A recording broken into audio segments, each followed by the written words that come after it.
में मुखिया का सेवा दे रहे हमारे बड़े बड़े भाई मतीउर रहमान और मेरे छोटे बड़े जितने भी हैं, हमारे अपने गांव देहात और बड़े बड़े चैनल के मीडिया बंधु, आप सभी को मेरा सलाम प्रणाम व आदाब।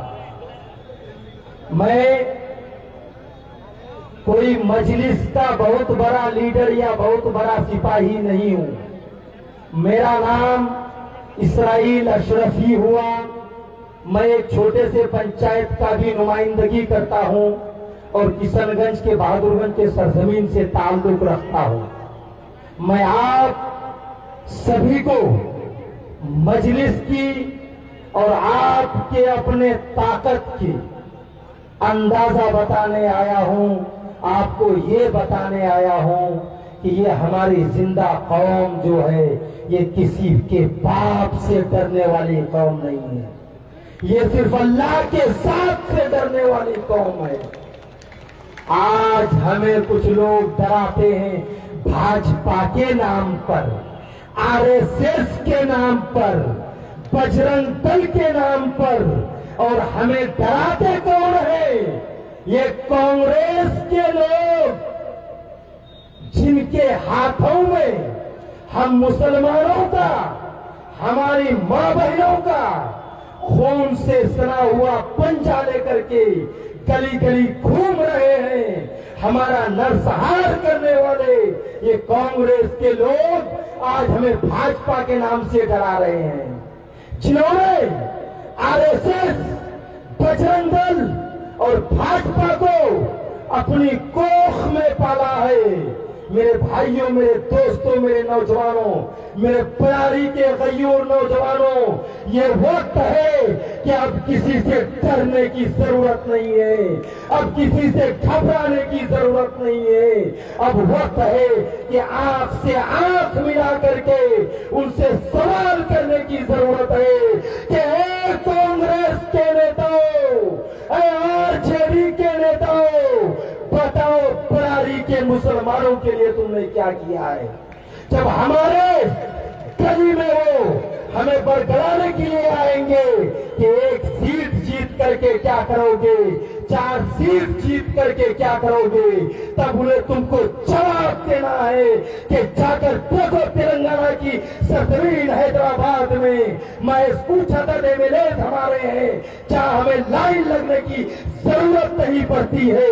हमें हमारा हक हमारे चौखट दारुस्सलाम में तेलंगाना के सीएम रेवंत रेड्डी देने के लिए आते हैं कि ये आपके लिए तोहफा है। असदुद्दीन ओवैसी साहब, ये आपकी अकलियत के लिए तोहफा है।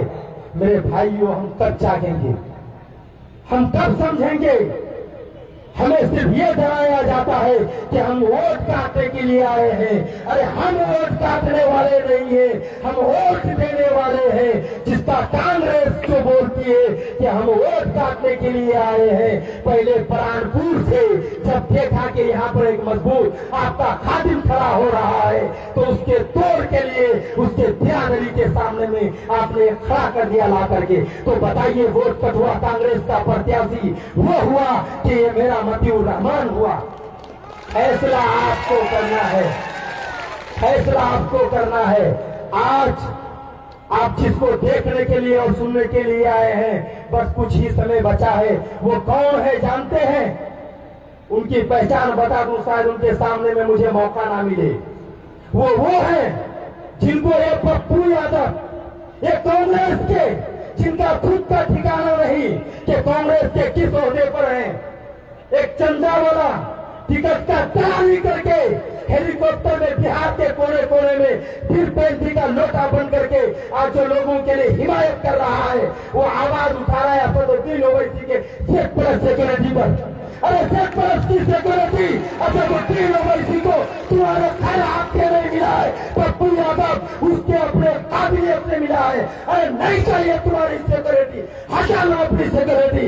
उसको सिक्योरिटी का धमकी देते हो जो खुद मोटरसाइकिल लेकर के पूरा हैदराबाद चक्कर लगाता हो, जिनका मौत ने हिफाजत की है, जिनकी मौत ने परवरिश की है, उनको सिक्योरिटी से डरा रहे हैं लोग, इनकी सिक्योरिटी से डरा रहे हैं लोग। हजारों लाखों करोड़ों माँ बहनों की दुआएं जिनके सर पर है, उनके सिक्योरिटी पर आवाज उठाते हैं। अरे सालार का बेटा है वो, सालार का बेटा तो पार्लियामेंट में खड़ा हो जाता है तो 543 का छक्का छुड़ा देता है। कुर्सी स्पीकर के ऐसे थर कांपने लगती है, माइक हिलने लगता है कि न जाने कौन सा सवाल बोल देगा, कौन सा जवाब देना पड़ेगा।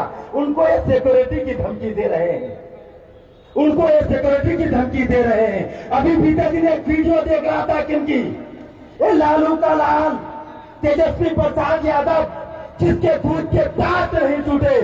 तेजस्वी प्रसाद यादव, जिसे तुम वामपंथी बता रहे हो, जिसे तुम अपनी भाषा में आतंकवाद बताना चाहते हो, मैं इस परारी के इनकलाबी सरजमीन से तुम्हें चैलेंज करता हूं कि तुम अपनी मां के कोख में अभी तक घुसे नहीं थे जब वो सदुद्दीन ओवैसी हैदराबाद के विधानसभा में हर्ष ले रहा था।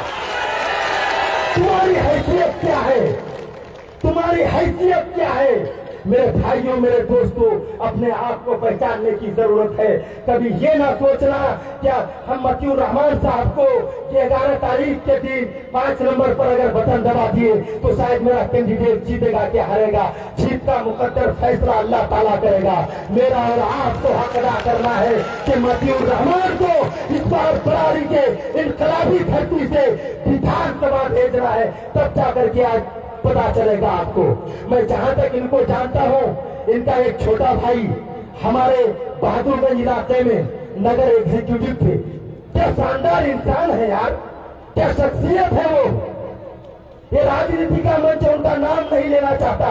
मैं उनको कई बार ये बोला, सर आप इस्तीफा देकर के आ जाइए। जिस तरह से आप लोगों के साथ मिलते हैं, मुझे लगता है कि बहादुरगंज का विधायक आपको बनना चाहिए। उनका नाम मतियुर रहमान है।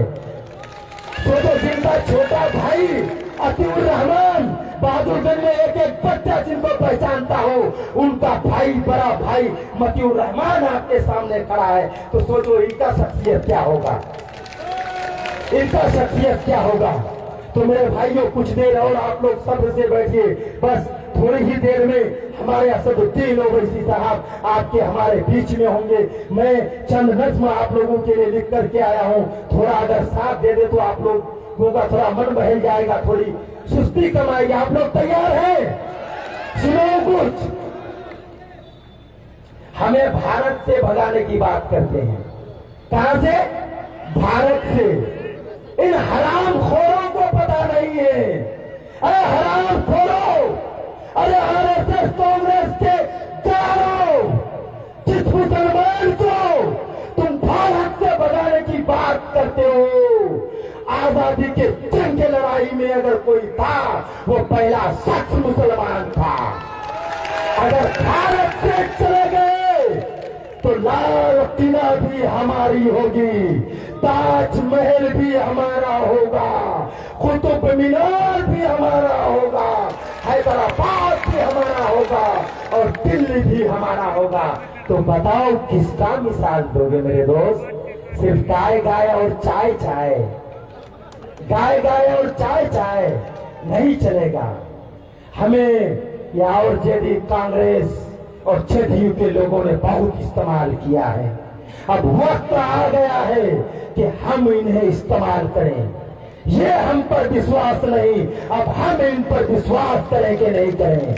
आपको आज इस बरारी के इनकलाब धरती से एक वादा करना होगा कि जब 11 तारीख के दिन एक एक वोट पड़ेगा सुबह सादिक को, जब आप फजर का नमाज करें, मेरी माँ बहनें भी कान खोल करके सुन ले, मुसल्लमा बैठ करके जब अल्लाह के बारगाह में आपका हाथ उठे, तो आप बैरिस्टर असदुद्दीन ओवैसी साहब के लिए, मतियुर रहमान का, इस बरारी का बेटा के लिए आपको दुआ करके निकलना है कि या अल्लाह मेरे बच्चे को कामयाब करना, या अल्लाह मेरे भाई को कामयाब करना, या अल्लाह हम सब ने इस बार अज़्म लिया है कि हमें इस बार हर हाल में जिताना है, हर हाल में जिताना है। तो मैं चंद मिसरे का वादा किया आप लोगों के साथ। तो ये बहादुरगंज में भी, किशनगंज में भी बहुत बोलना पड़ता है, तो गला साथ नहीं देता है। पुरखों की विरासत है, विरासत में रहेगी, हजरत लोग आप लोगों का भी हाजिरी चाहूंगा। पुरखाओं की विरासत है, विरासत में रहेगी। अरे मैं क्या, मेरी औलाद भी भारत में रहेगी। अरे मैं क्या, मेरी औलाद भी भारत में रहेगी। मस्जिद में आजादेगा मेरा बेटा मुअज्जिन। मस्जिद में आजादेगा मेरा बेटा मुअज्जिन। मैं बेटी मेरी मशगूल तिलावत में रहेगी। मस्जिद में आजादेगा मेरा बेटा मुअज्जिन। बेटी मेरी मशगूल तिलावत में रहेगी। और कुछ लोग हमारे विरोधी भी हो सकते हैं, नाराज भी हो सकते हैं, सब कुछ हो सकते हैं। उन सबको आपको अपने सीमा में लाना है।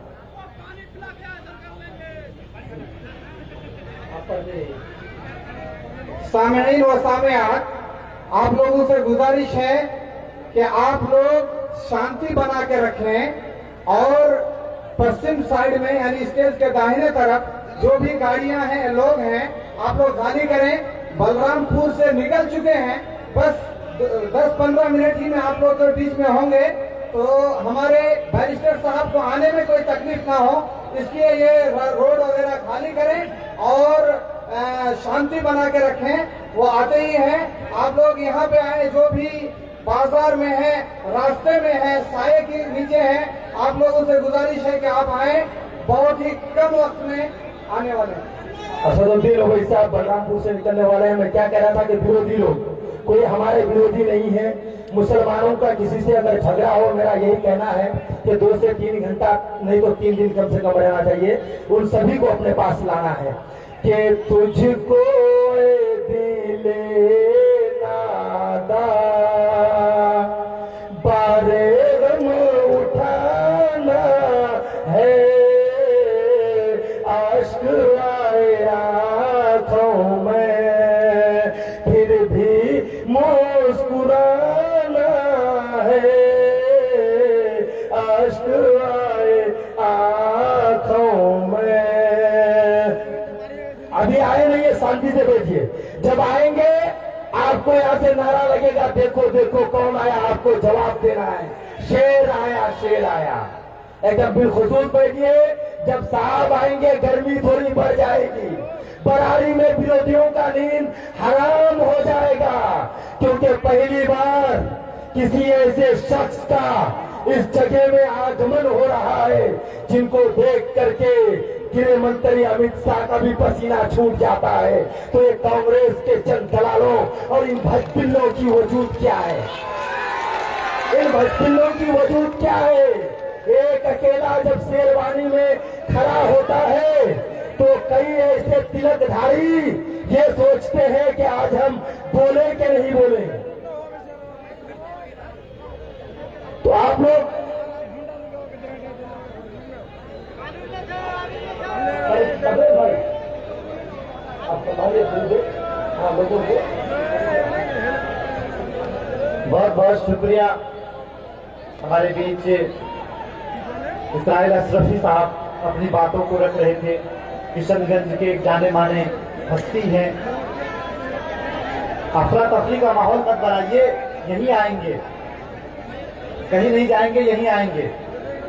जहाज देखना है, जहाज दिखेगा भी, है ना, हेलीकॉप्टर दिखेगा भी, है ना। मैं चाहूंगा प्रशासन के